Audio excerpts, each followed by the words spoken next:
Pingüino Multimedia, con el auspicio de Colegio Particular Novelius, lealtad, nobleza, sabiduría.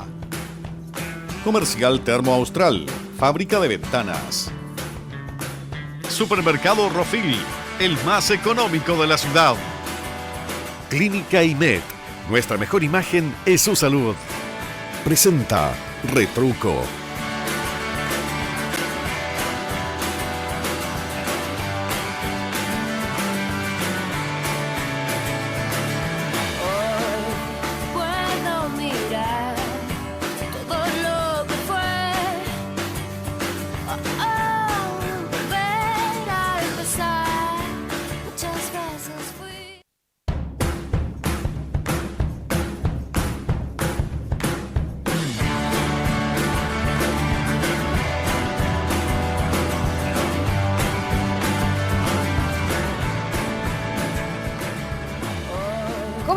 Muy buenas noches, bienvenidos una vez más a un programa de Retruco este 2023 del mes de marzo. Comenzamos de esta forma, de una forma muy especial, de una conmemoración del mes de la mujer, este mes de marzo, donde mujeres que han hecho historia y también las han abierto las posibilidades y han hecho un camino en la región.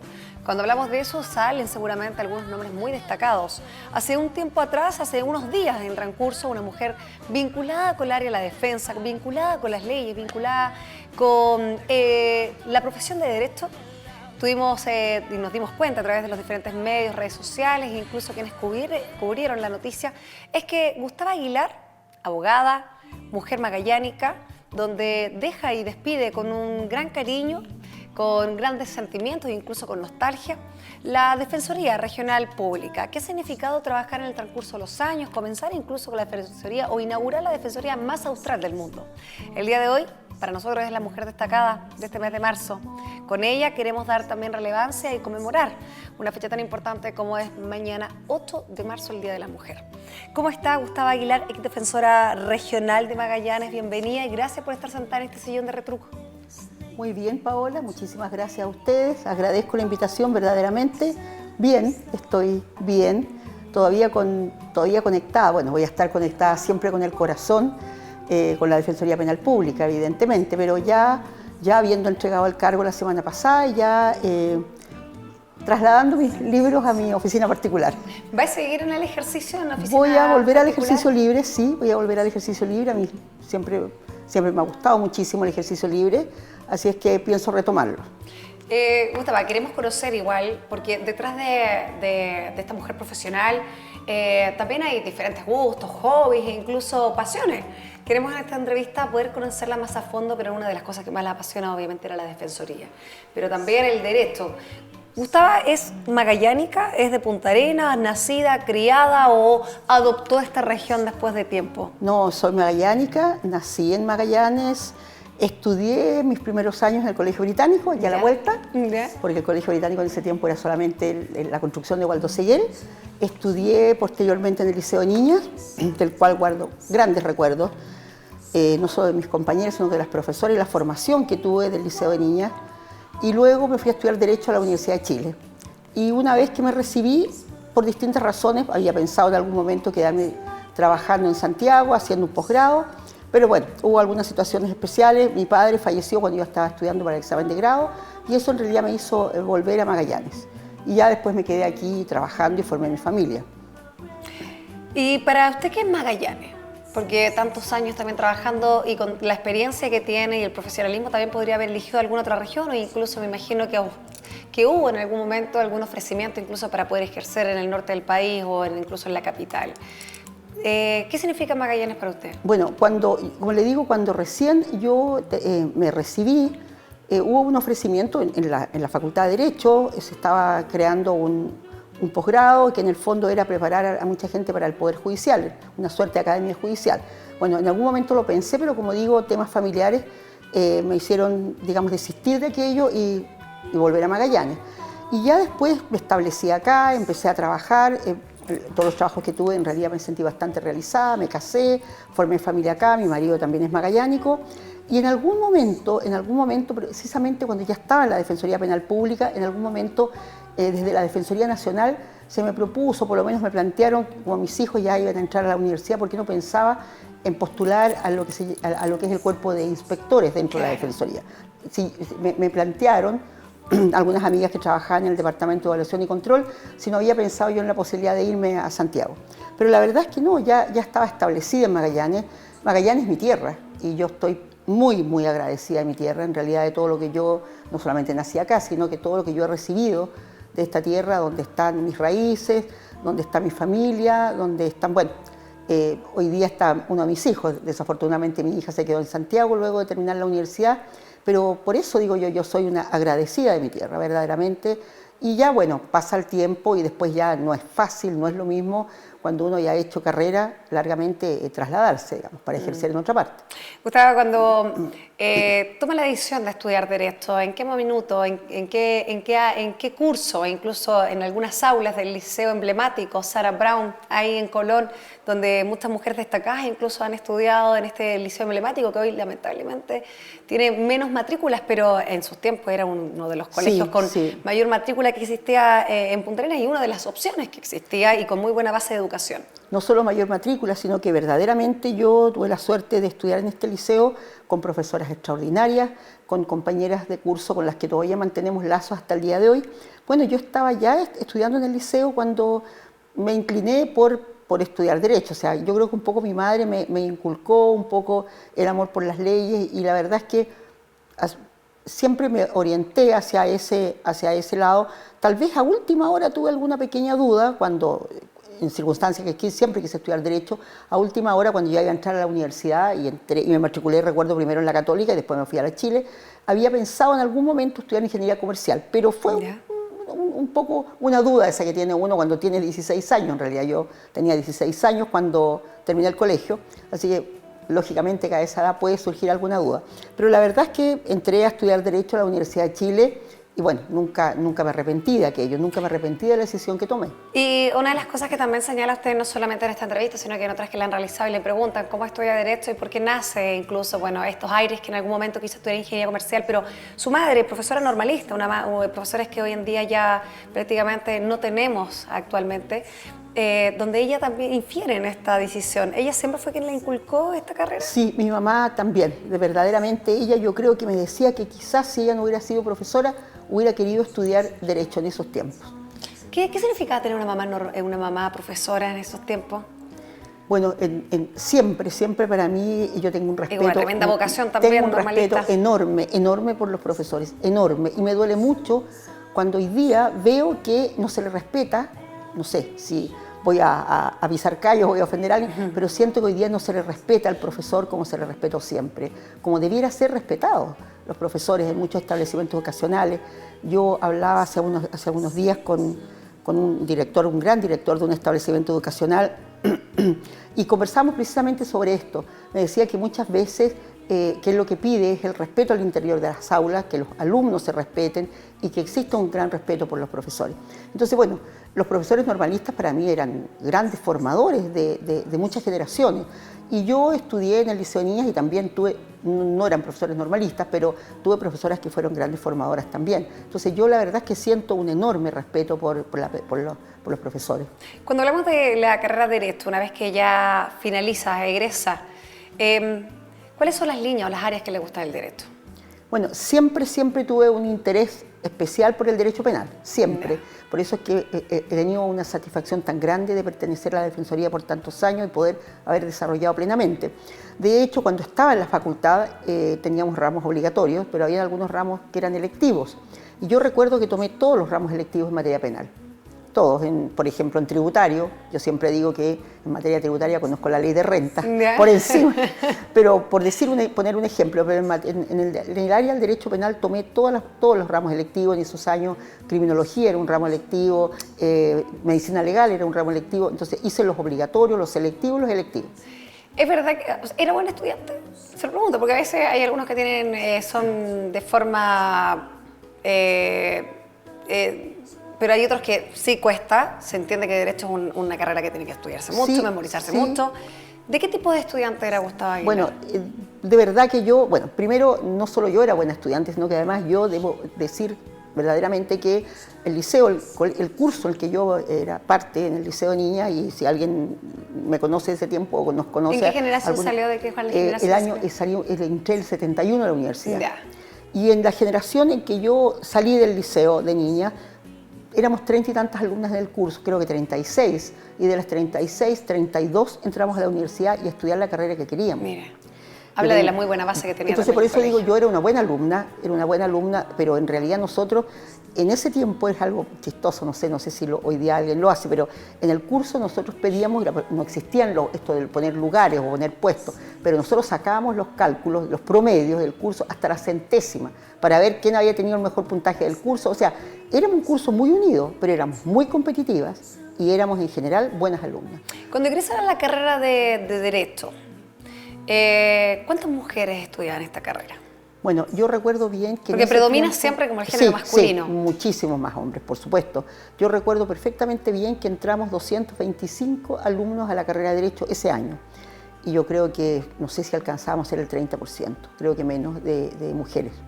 Y lógicamente que de los 225 que entramos van quedando en el camino unos cuantos. Claro. ¿Y en esa generación cuántos salieron? No recuerdo porque hay gente que después va quedando en el camino. Claro. Así es. Claro. Y vemos el momento. Cuéntanos esta foto de qué significa este momento del Esa juramento. foto es el día que juré en la Corte Suprema. Esa foto corresponde a eso, precisamente. ¿Recuerda el año? Sí, juré el día 26 de enero del 81. Y también vivir afuera. Bueno, hoy en día no tenemos esa flexibilidad que es más fácil viajar, pero hace unos pocos años atrás los estudiantes que se iban solo venían para vacaciones de verano o vacaciones de invierno, pero escasamente, por lo costoso que era también poder viajar. ¿Recuerda aquellos viajes que venía cada vez que era estudiante? Así era, sí. Cuando me fui a la universidad me fui a estudiar a un pensionado de monjas colombianas, ahí vivía, en un pensionado de monjas colombianas donde había varias magallánicas, y lógicamente que éramos las que éramos las residentes que éramos de Magallanes o las de Arica, por ejemplo, no teníamos la posibilidad de irnos todos los fines de semana o los fines de semana largo a la casa, como la gente que era de lugares más cercanos a Santiago. Y tal como usted indica, veníamos a Punta Arenas, en mi caso, viajaba a Punta Arenas en vacaciones de invierno y luego en verano. Y alguna vez me tuve que quedar a pasar Navidad en el pensionado porque en esos tiempos muchas veces habían exámenes o teníamos que seguir con clases hasta fines de diciembre o los primeros días de enero. Así que más de una ocasión pasé alguna Navidad en el pensionado y alguna fiesta de Año Nuevo también, lejos de la casa. Así es. Entonces, una vez que llega ya a Punta Arenas, ¿comienza a ejercer de inmediato?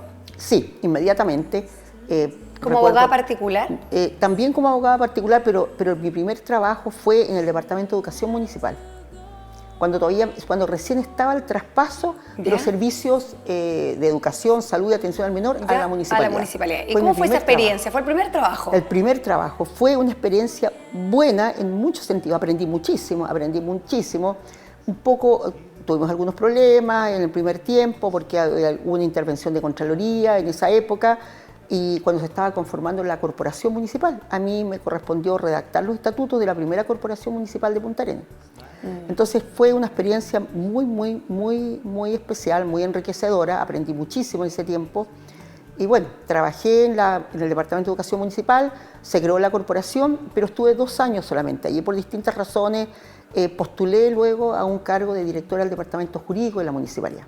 Se fue el abogado que estaba en ese momento, postulé a ese cargo y me fui a trabajar a la municipalidad como directora del Departamento Jurídico y ahí trabajé 5 años. ¿Y en qué momento toma la decisión también de cambiar, no digo de rubro, pero sí trabajar en un lugar como empleada pública y siempre vinculada con el lado privado o después toma más fuerza la oficina Siempre desde un principio, consulta? siempre mantuve en la medida que podía y que me permitía el tiempo porque no tenía prohibición de ejercer, siempre mantuve, instalé oficina particular. Y sí, siempre ¿Siempre la misma ubicación o recuerda la primera ubicación de su oficina? Porque uno siempre le tiene como el cariño del primer inicio, a la primera oficina. Sí, la primera oficina fue en calle Errázuriz. Ahí arrendé una oficina chiquitita en un 3er piso donde está la zapatería Barassi, ahí en Los Altos, pero fue muy poco tiempo. Y luego arrendamos con el colega Jaime Cárdenas, que él era abogado de Corfo, unas oficinas en Errázuriz, un poquito más abajo, casi al llegar a Lautaro Navarro, y ahí estuvimos un buen tiempo arrendando oficinas. Nosotros arrendábamos algunas oficinas allí y al lado nuestro estaba el colega Juan Carlos Charp, que también ejercía de manera libre. Y ya en el año 96 compramos una propiedad con mi colega Jaime Cárdenas, teníamos una sociedad, abogados de Magallanes, y compramos una propiedad que la mantenemos hasta el día de hoy en calle Fagnano, casi al llegar a Armando Sangüesa. ¿La oficina está activa? Mi oficina estuvo cerrada, yo de verdad... ¿Cómo fue cerrar la oficina? O sea, el privado... El privado, porque en el fondo siempre sigue ejerciendo, pero ¿cómo fue cerrar la oficina? No seguí ejerciendo, Paola, porque cuando yo ingresé a la Defensoría Penal Pública, primero como defensora local jefe de Punta Arenas, yo no tenía prohibición de ejercer, el defensor local no tiene, pero la verdad es que me di cuenta al poco andar, a los 2 años creo de haber entrado, 3 años, que no me alcanzaba el tiempo, era imposible poder dedicarme al ejercicio libre. No podía, entonces ya... ¿Y se extrañaba, gustaba poder ejercer el ejercicio libre? No, porque la Defensoría absorbe muchísimo. Ya. Entonces ya dejé el ejercicio libre absolutamente, y en los últimos 10 años en que ejercí como defensora regional, los defensores regionales tenemos prohibición absoluta, no hice ni una escritura, nada, ni aunque fuera algo particular. ¿Cuántos años estuvo en la Defensoría? Un poco más de 20 años. ¿Cómo fue la experiencia? Porque también los medios, incluso a través de nuestro noticiero, el 1 de marzo se da a conocer esta nota donde incluso es despedida con mariachi, con familia, planta un árbol y hace hartas acciones incluso. Pero ¿cómo ha sido el transcurso de estos 20 años? Bueno, la verdad es que se pasaron volando. ¿Lo sientes así? Y yo lo he dicho muchas veces, yo me siento privilegiada, verdaderamente un privilegio haber pertenecido a la Defensoría Penal Pública. Es una institución que el trabajo nuestro es, y de todos los defensores, y de los profesionales, y de las asistentes, es bien demandante, pero da muchas satisfacciones. La verdad es que es una institución que permite a uno desarrollarse, permite desarrollarse profesionalmente y como persona. El hecho de trabajar con las personas que pertenecen generalmente a los grupos más vulnerables nos enseña muchísimo. Todos, digamos, tenemos un crecimiento muy grande. Tengo entendido que el 2012 fue nombrada defensora regional, donde también en su momento, y esta imagen está en los diferentes medios, donde con la foto quien lo felicita en su momento era el presidente de la Corte Suprema, Luis Ballesteros. Cuando hablamos de ese proceso, ¿cómo toma la decisión de asumir también este cargo? Bueno, es un compromiso de alta demanda. Postulé para asumir como defensora regional, uno postula y concurso, es un concurso, y dicho sea de paso, son concursos bien exigentes. Toda la gente que conoce cómo funciona la Defensoría sabe que así es. Entonces, cuando yo tenía el cargo de defensora local jefe, y mi ex jefe, don Juan Vivar, que era un abogado muy destacado, fallecido, y que en paz descanse, él toma la decisión, digamos, de jubilar y se va. Entonces yo, dije, o sigo en la Defensoría, o vuelvo al ejercicio libre, o postulo al cargo de defensora regional, y decidí participar en este concurso. Es un concurso bastante extenso, hay que pasar por varias etapas, y afortunadamente me fue bien el concurso, quedé en la terna, y el defensor nacional de la época, que era George Schubert, me nombró como defensora regional en ese tiempo, en 30 de noviembre del año 2012. ¿Cómo se puede fusionar y generar espacios de ser madre, defensora, Gustavo amiga, Gustavo que tenga también hobbies, como una mujer que la hemos visto trabajar por más de 20 años en la Defensoría y también con cargos importantes, donde son de alta demanda? ¿Cómo se puede hoy en día, la palabra no es multiplicar, pero cómo puede mantenerse en los diferentes ámbitos?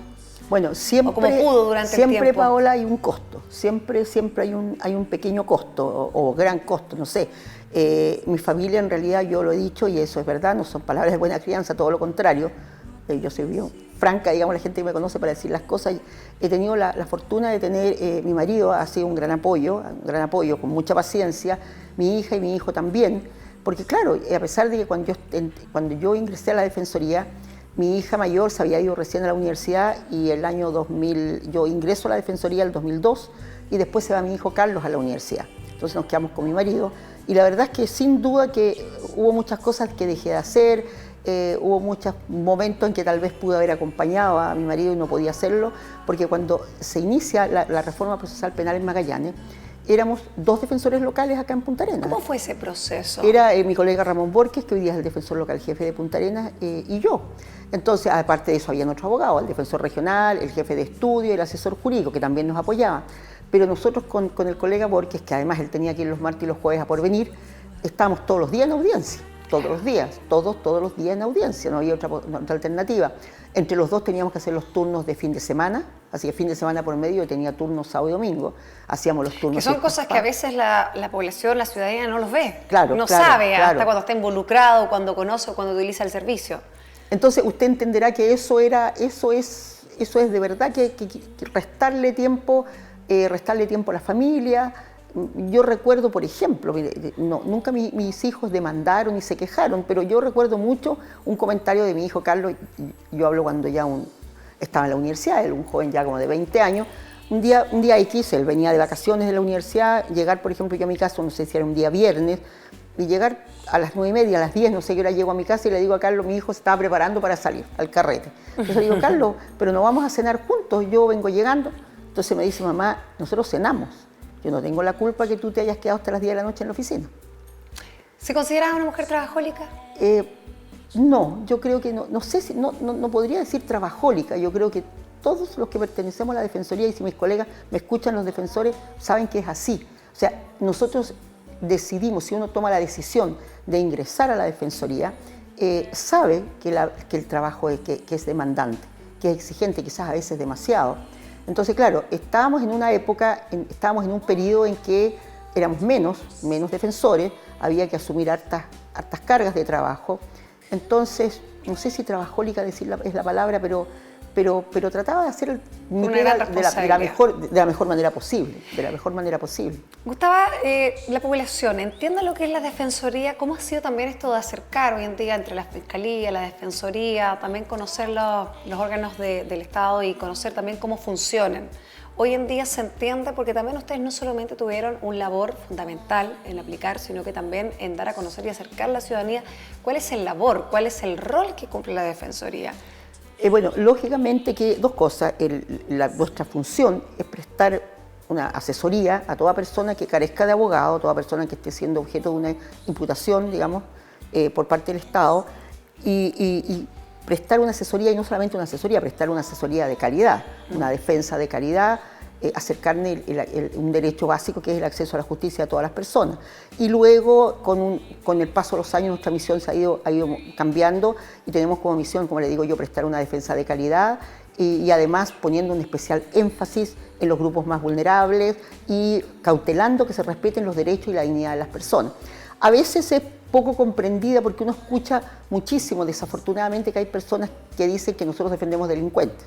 Y ahí la pregunta, porque me imagino que también, sobre todo cuando existen casos de delitos violentos, como hoy en día también posicionar la Defensoría en esta área y donde la población, hoy en día la ciudadanía también cuestiona, claro. Hoy en día observa e incluso se hace partícipe, ya sea si es un juicio abierto, si incluso a través de redes sociales hoy en día se opina bastante.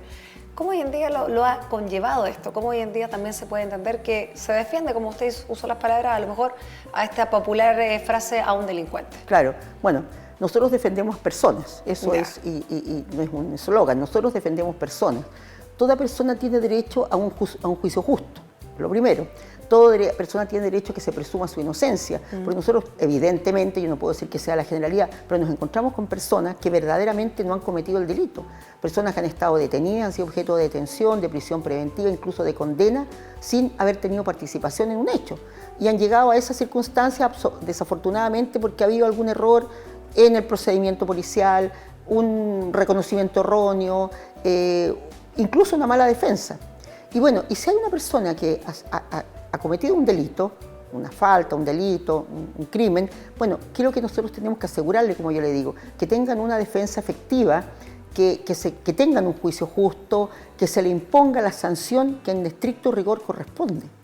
Yo muchas veces lo he dicho, una persona comete un delito, pero si esa persona, por ejemplo, no tenía antecedentes penales, o si esa persona colaboró con la investigación, opera todo lo que dice en relación con las atenuantes, con las agravantes. Entonces, de eso se trata. Nosotros tenemos que ser, tratamos de ser y somos, la defensa se crea la Defensoría no solo para asumir las defensas, sino que también, como bien digo yo, para que se respeten los derechos, la dignidad de las personas, para que la persona tenga este juicio que corresponde, para que la persona tenga la posibilidad de presentar pruebas, por ejemplo, en un juicio oral también, para que la sanción que se le imponga no sea la sanción que muchas veces la gente pide, poco menos que pena de muerte, que la sanción sea una sanción ajustada no solo a los hechos, a la penalidad que contempla el Código Penal, sino que a las circunstancias que operaron en el momento, a las circunstancias personales de la persona que está siendo objeto de la imputación. O sea, es todo eso lo que hay que considerar.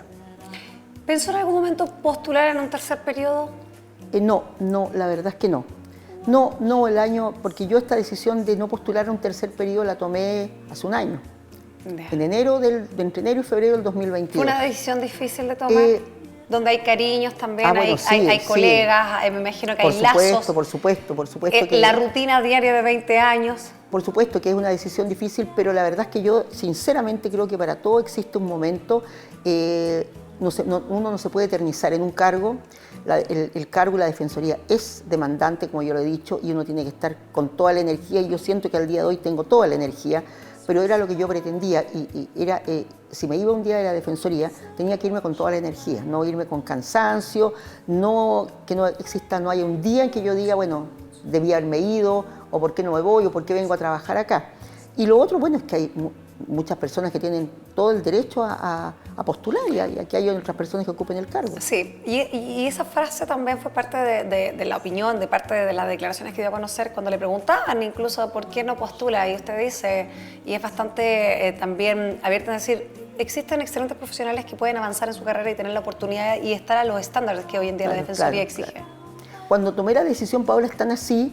Cuando tomé la decisión hace un año de que no iba a volver a postular, bueno, a los primeros que lógicamente le dije a mi familia, pero luego le dije a mis compañeros de trabajo aquí en Punta Arenas. Entonces le dije al defensor local jefe, al asesor jurídico, la propia jefe de estudios de esa época, que es hoy día la defensora regional, y lo primero que lógicamente les insté a la defensora de Puerto Natales, lo puedo señalar, que es una gran defensora. Y se lo pregunto, siempre pensando que podría su puesto ocupar una mujer. Claro, se los dije, y les dije, yo, para que ustedes sepan, yo no voy a volver a postular. Me faltaba casi un año para terminar mi periodo. Así que vayan preparándose, ojalá que todos ustedes postulen, y se los dije, los insté, lo conversé en forma personal con cada uno de ellos, con las personas que yo les estoy mencionando, se los mencioné.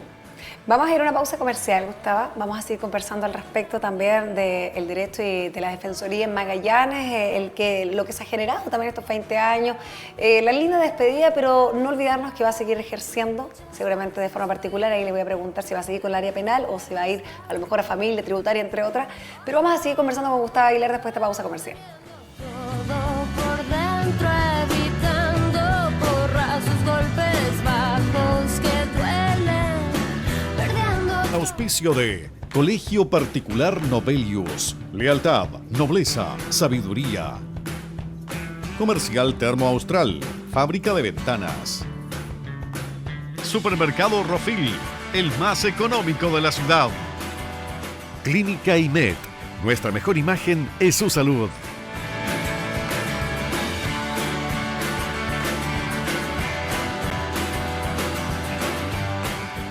Con el auspicio de Colegio Particular Novelius. Lealtad, nobleza, sabiduría. Comercial Termo Austral. Fábrica de ventanas. Supermercado Rofil. El más económico de la ciudad. Clínica IMED. Nuestra mejor imagen es su salud.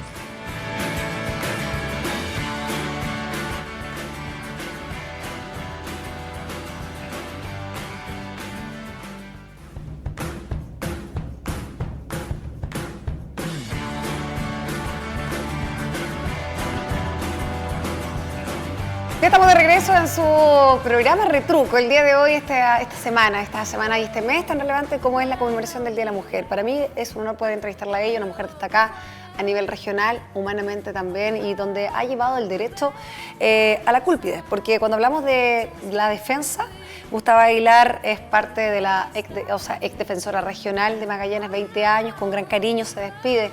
Y donde hablamos incluso que le ha abierto el camino a varias mujeres en esta línea, en esta área del derecho.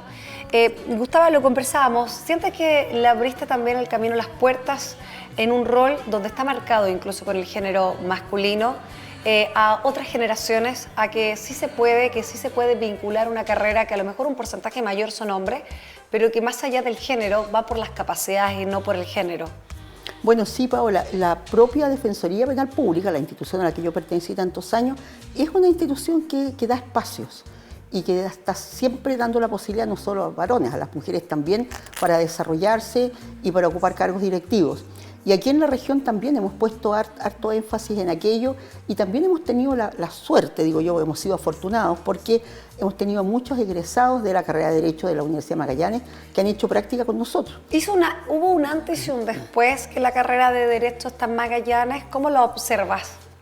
Bueno, nosotros por lo menos hemos tenido excelente experiencia, hemos tenido profesionales, chiquillos que son egresados de la carrera de Derecho, que han hecho práctica profesional con nosotros, hemos tenido alumnos de la carrera que ¿Te has dedicado alguna vez a la docencia? No, bueno, sí, cuando recién me recibí hice clases en el INACAP, hice clases en el DUOC un tiempo.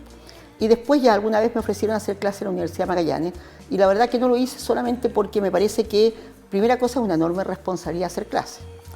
No hay que olvidar que uno está formando profesionales y hay que tener el tiempo suficiente, hay que prepararse muy bien, hay que preparar las clases, entonces yo creo que hacer las cosas a medias no me convence mucho.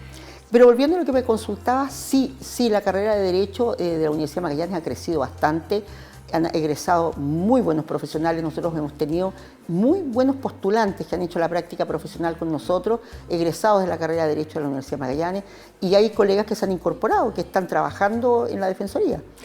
Así que sí, no solo para hombres, sino que está abierto el espacio para mujeres, y tenemos a varios colegas que están trabajando en la Defensoría como defensoras licitadas, como defensoras de la institución propiamente tal, algunas chiquillas que también hacen reemplazo, algunas colegas que hacen reemplazo cuando los colegas toman vacaciones o han tenido que ausentarse. Otra de las cosas importantes también fue llegar hasta el último lugar del mundo, como hablábamos, la Defensoría más austral del mundo o incluso en Puerto William. ¿Cómo consideras este hito? Bueno, es no solo un hito, sino que es importante porque la Defensoría Penal Pública tiene como un objetivo, y parte de la misión es que llegar a toda la población y asegurarle a todas las personas el acceso a la justicia. Entonces, la forma de hacerlo era evidentemente instar porque tuviéramos a un defensor de manera permanente en Puerto Williams. Aunque si uno se guía solamente por los números, por las cifras, evidentemente que los números no nos acompañaban porque la cantidad de causas que se tramitan allá son bastante menores a las que se tramitan en otras localidades. Pero lo importante era que tenía que haber un defensor allá. Y la verdad las cosas es que eso ha sido realmente no puedo decir un éxito, sino que significa asegurarle, como bien digo, el acceso a la justicia a todas las personas. ¿Le tocaba viajar a Puerto Williams? Sí, ha ido a Puerto Williams varias veces. Y además debo decir que el defensor actual y el defensor que se fue, que estuvo 3 años o 4 años en Puerto Williams, han sido un gran aporte no solo como para la Defensoría, sino que para la comunidad también. De hecho, el ex defensor que se fue por problemas familiares, César Chandía, que hoy día está trabajando en la región del Maule, él fue reconocido por la Municipalidad de Cabo de Hornos por el aporte que hizo a la comunidad en distintos ámbitos, no solo trabajando como defensor. Así que para nosotros eso ha sido muy importante. Otro de los hitos igual importantes es cuando lo menciono en el primer bloque de los inicios de la reforma. Si hoy en día nos trasladamos a estos 20 años de la reforma, ¿cómo hoy en día se ve? ¿Cómo hoy en día el punto de partida al que hoy en día hemos avanzado? Bueno, sin duda que hemos avanzado bastante, no solo la Defensoría, sino que también todos los intervinientes, todos los órganos que estamos relacionados con el sistema procesal penal, el Poder Judicial, el Ministerio Público. Hemos avanzado no solamente en el hecho de la especialización, en el hecho de que todo el mundo se ha ido especializando, se ha ido avanzando en lo que son conocimientos. Nosotros como Defensoría hemos desarrollado mucho las líneas de especialización y también en el área informática. Bueno, la pandemia nos puso a prueba. Nos puso a prueba la pandemia porque me imagino que igual de estar a lo mejor muy acostumbrado a estar en la corte o estar también en un juzgado o estar en un juicio de forma presencial, a tener que transformar incluso juicios que sean online, juicios que incluso el internet, me imagino que era tan claro, el escuchar, el ser claro, no es lo mismo que igual expresar de forma personal in situ.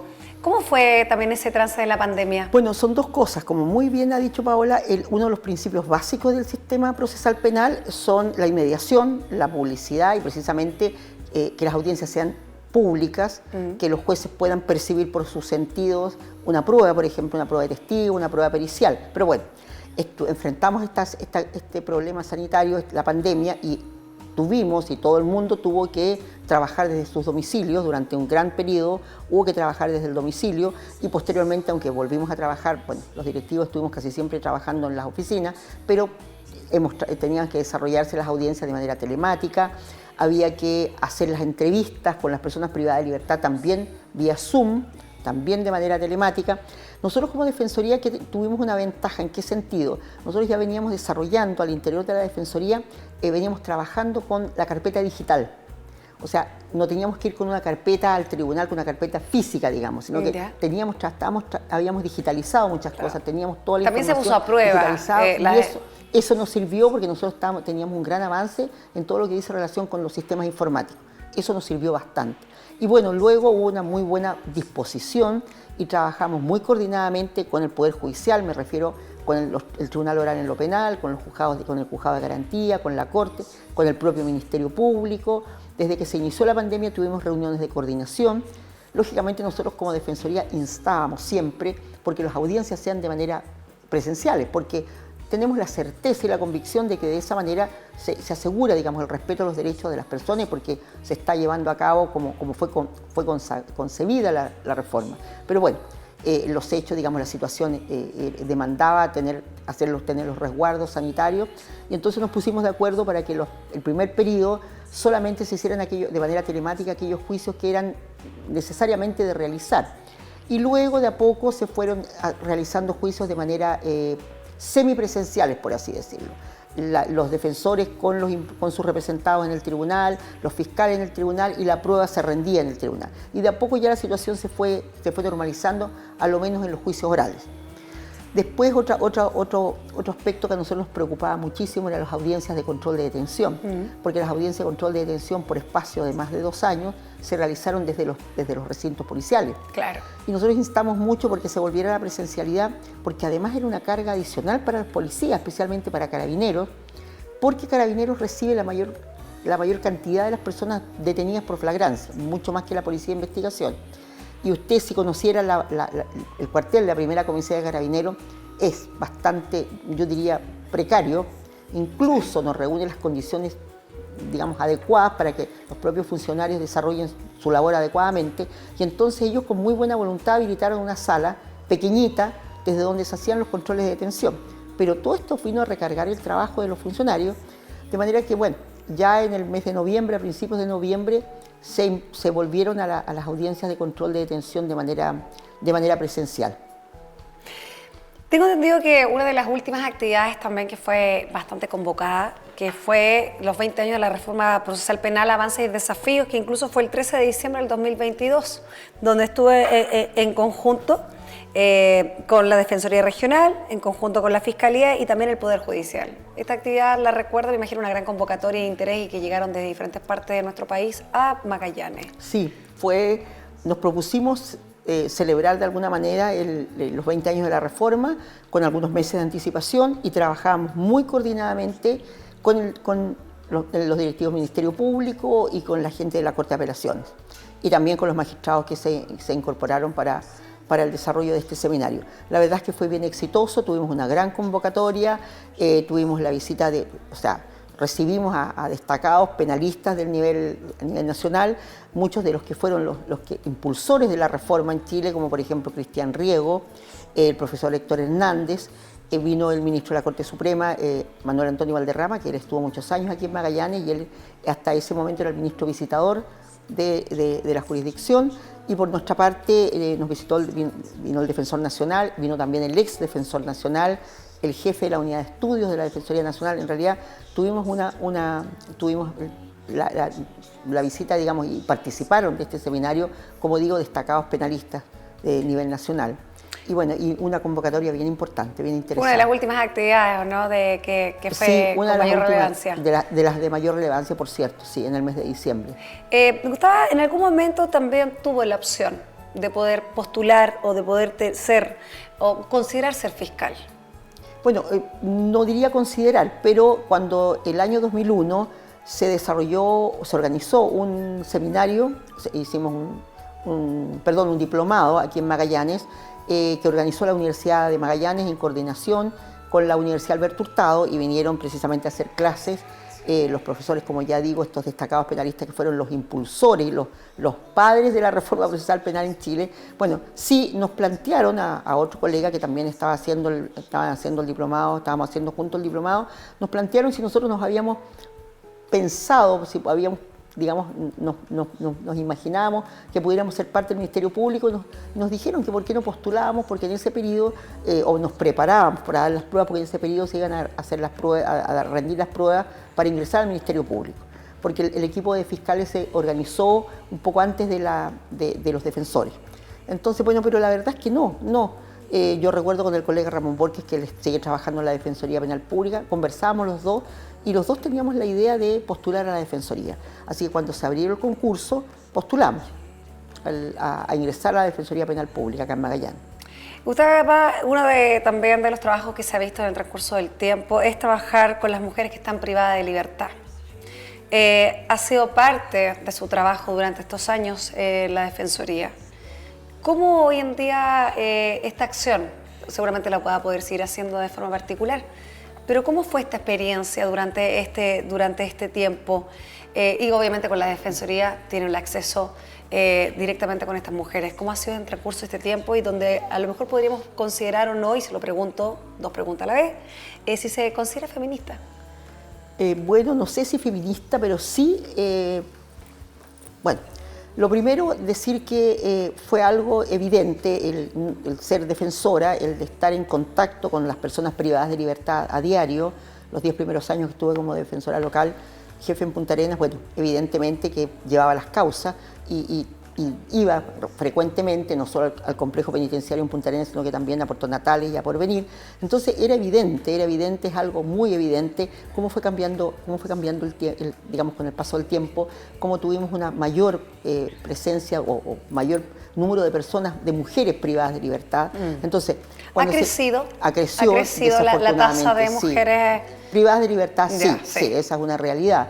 Yo recuerdo los primeros años de la reforma, no sé si serían 5 personas, 5 mujeres, 5 o 6 mujeres, entre imputadas y condenadas, en un espacio que era evidentemente, o sea, quedó en evidencia cuando ya empezó a aumentar el número de personas, de mujeres privadas de libertad, pero siempre nos dimos cuenta que ese complejo penitenciario fue construido para albergar a una población masculina, para albergar a hombres. Claro. Fue concebido, fue construido y dirigido por varones. Entonces, en realidad, las mujeres estaban, la sección femenina, en un espacio pequeñito, que tal vez cuando era un número muy reducido podían habitar esos espacios, pero empieza, digamos, con el paso del tiempo aumenta el grupo de personas privadas, de mujeres privadas de libertad entre imputadas y condenadas, y ya este espacio era insuficiente. Y no solo espacio físico, sino que a medida que uno va tomando contacto, va conociendo la realidad, quedó en evidencia que no solamente el espacio no era el adecuado para que puedan desarrollarse, puedan cumplir, sea su prisión preventiva o su condena, sino que además no tenían acceso a muchas de las cosas que tienen acceso los varones hasta el día de hoy aquí en Magallanes. ¿Y se ha avanzado en eso? Se ha avanzado a mi juicio no lo suficiente, yo debo decir que no lo suficiente. Nosotros empezamos a instar por esto ya por lo menos unos 5 años atrás, a lo menos unos 5 años atrás, empezamos a instar sobre la necesidad de que se pudiera formular un proyecto para ampliar la sección femenina, para readecuarla y además para que las mujeres tengan acceso. Yo lo he dicho hace mucho tiempo, muchos años que estoy diciendo, ¿por qué las mujeres no tienen acceso al Centro de Educación y Trabajo, al CET? ¿Hoy en día no lo tienen? Todavía no lo tienen. ¿Siente que eso queda pendiente? Eso está pendiente y yo confío en que el nuevo director regional y los nuevos directivos de la jefatura de Gendarmería, yo sé que tienen mucha preocupación por otros complejos penitenciarios, otros recintos carcelarios en el país que están con un problema, no sé si de hacinamiento o de mucha población penal y tienen problemas serios, yo lo entiendo. Pero aquí en Magallanes se puede hacer un muy buen trabajo, Gendarmería en realidad está haciendo un buen trabajo y yo creo que se podría hacer muchísimo más porque están dadas las condiciones, la población penal no es tan digamos, un número tan importante. Pero volviendo a lo que usted me decía, existe, por ejemplo, un trabajo excelente que están realizando en Gendarmería, existe un centro de tratamiento de adicciones especial y las mujeres no tienen acceso a eso. Las mujeres no tienen acceso al Centro de Educación y Trabajo, al semiabierto y tampoco al cerrado. No tienen acceso a muchos de los talleres que desarrollan los varones. no tienen acceso a nada de eso. Incluso las horas de gimnasio, diría yo.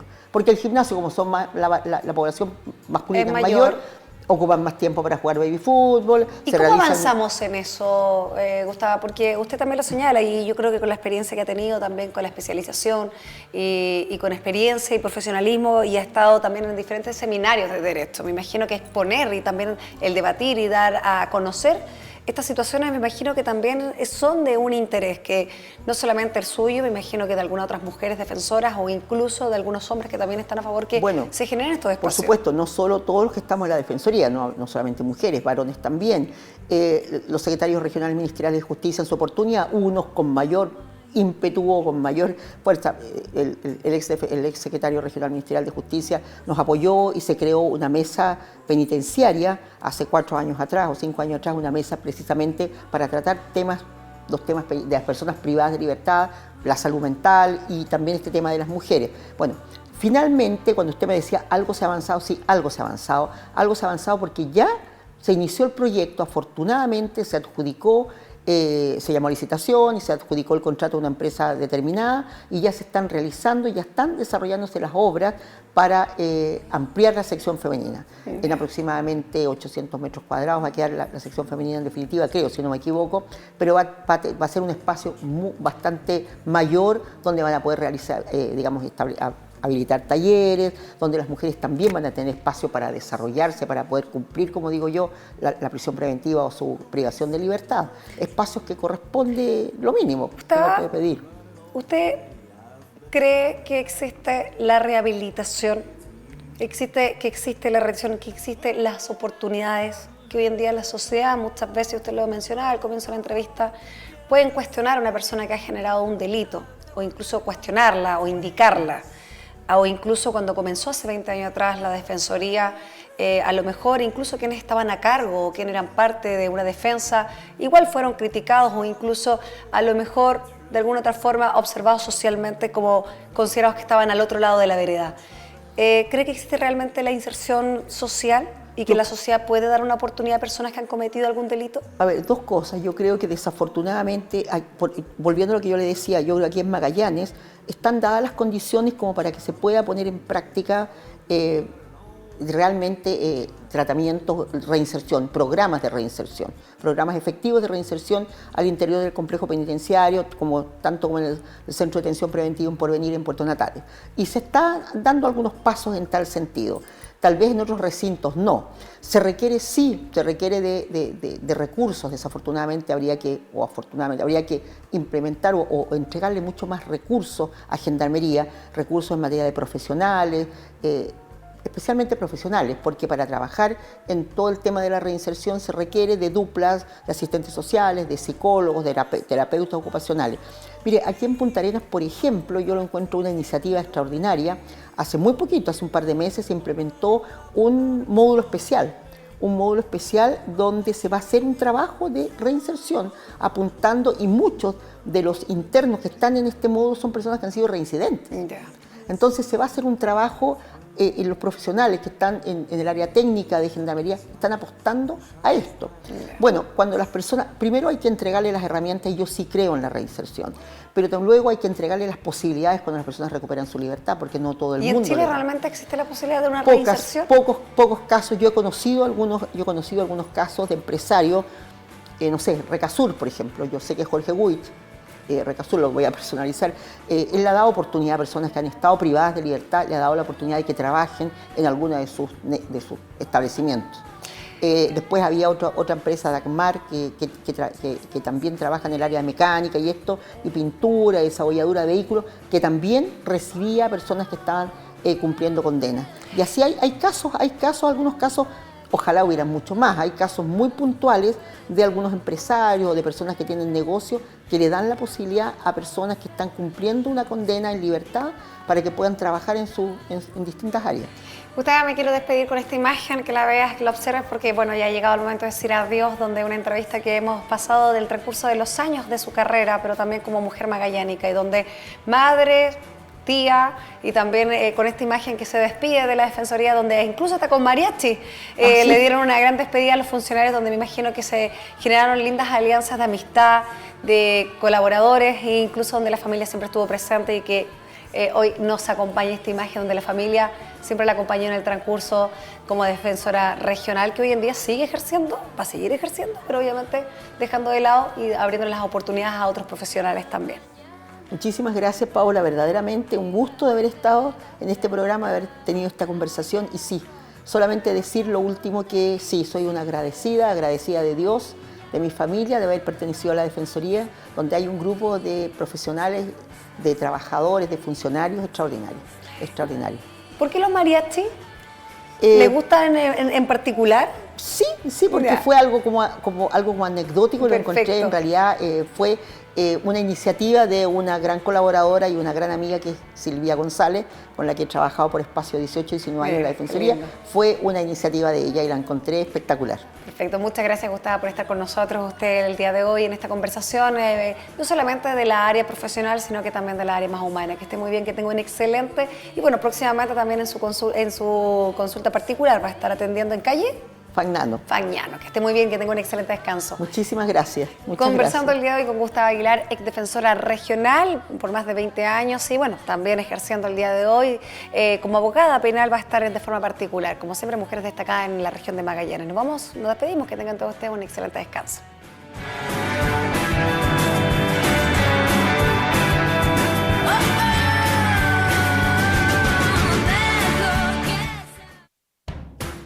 Pingüino Multimedia, con el auspicio de Colegio Particular Novelius, lealtad, nobleza, sabiduría.